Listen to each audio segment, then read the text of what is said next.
आज की बात करें तो आज फाइनल डे है ट्रस्ट वोट डिबेट का, क्योंकि हमने देखा था कि स्पीकर की तरफ से 3 दिन मुहैया कराए गए थे, 8, 9 और 10 तारीख, और आखिरी तारीख आज यानी 10 तारीख को प्रधानमंत्री नरेंद्र मोदी आज लोकसभा में एड्रेस करेंगे, अपने जो काउंटर है वो देंगे विपक्षी पार्टियों को। कल हमने जहां तक देखा कि काफी हीटेड फेस ऑफ रहा है। हमने पहली दफा देखा इस मुद्दे पर संसद में बोलते हुए कांग्रेस एमपी राहुल गांधी को और उसका जवाब देते हुए union home minister Amit Shah को। अब जो उनकी जो स्पीच थी 2 घंटे से ज्यादा चली, अमित शाह ने जो मणिपुर की सिचुएशन है उसके ऊपर डिटेल्ड रिपोर्ट कार्ड दी, बताया कि सेंटर की तरफ से क्या क्या काम किया गया है और यह भी बताया कि स्टेट की तरफ से यानी राज्य सरकार की तरफ से उन्हें पूर्ण तरीके से कोऑपरेशन मिली और सहयोग मिला।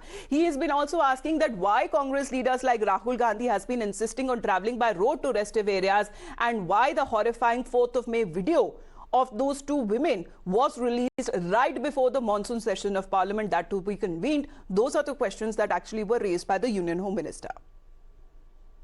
ये एक अविश्वास का प्रस्ताव ऐसा है जिसमें प्रधानमंत्री और मंत्रिमंडल के प्रति न जनता को अविश्वास है न सदन को अविश्वास है, और ये विश्वास प्रस्ताव लेकर आए। मेरे मन में एक छोटा सा सवाल मेरे मन में तो नहीं आया, कुछ मीडिया के मित्र जो ऊपर बैठे हैं उन्होंने डाल दिया। उन्होंने मुझे पूछा कि अमित भाई ये 4 मई का वीडियो संसद सत्र के 1 दिन पहले ही क्यों आया? किसी के पास वीडियो था तो पुलिस तंत्र को देना चाहिए या नहीं देना चाहिए? उसको सार्वजनिक करना चाहिए क्या? वो महिला सम्मान की तो सोचो।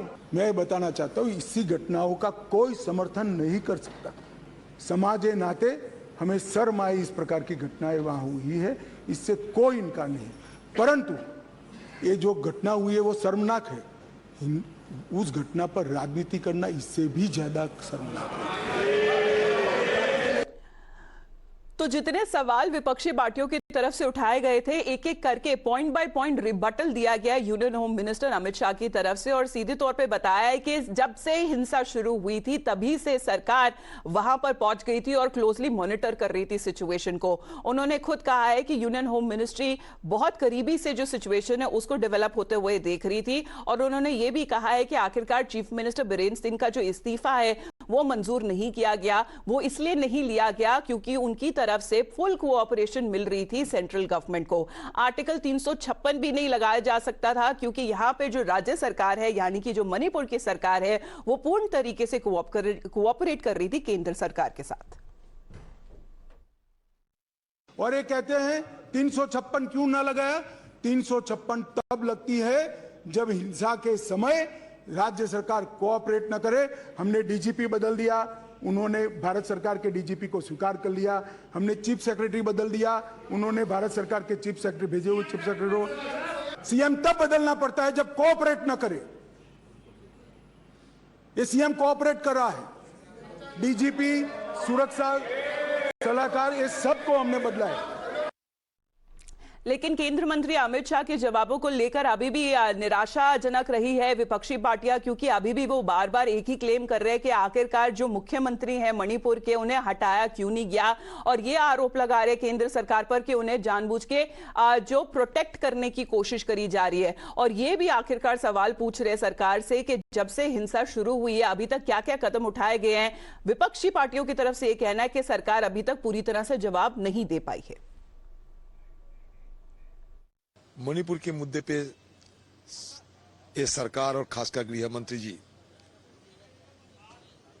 दिखाने की ये कोशिश की ये मणिपुर के मुद्दे को लेकर ये लोग गंभीर है। मणिपुर जाकर वहां के आम लोगों को तसल्ली देते हुए 10 प्रस्ताव दिए थे इन्होंने, और ये भी वादा किए थे कि मैं 15 दिन के बाद फिर आ रहे हैं। वो 15 दिन निकाल चुके हैं। वो 10 जो प्रस्ताव दिए थे उसका कोई ठिकाना नहीं। वो असली बात को टालने के लिए सारे दुनिया की जितने किस्सा है सब लाए उन्होंने, असली बात को छुपाने के लिए। अविश्वास प्रस्ताव लाने के मकसद हमारा यही था कि सदन के अंदर प्रधानमंत्री खुद आए, नहीं तो अविश्वास लाने की कोई जरूरत हमें नहीं होती।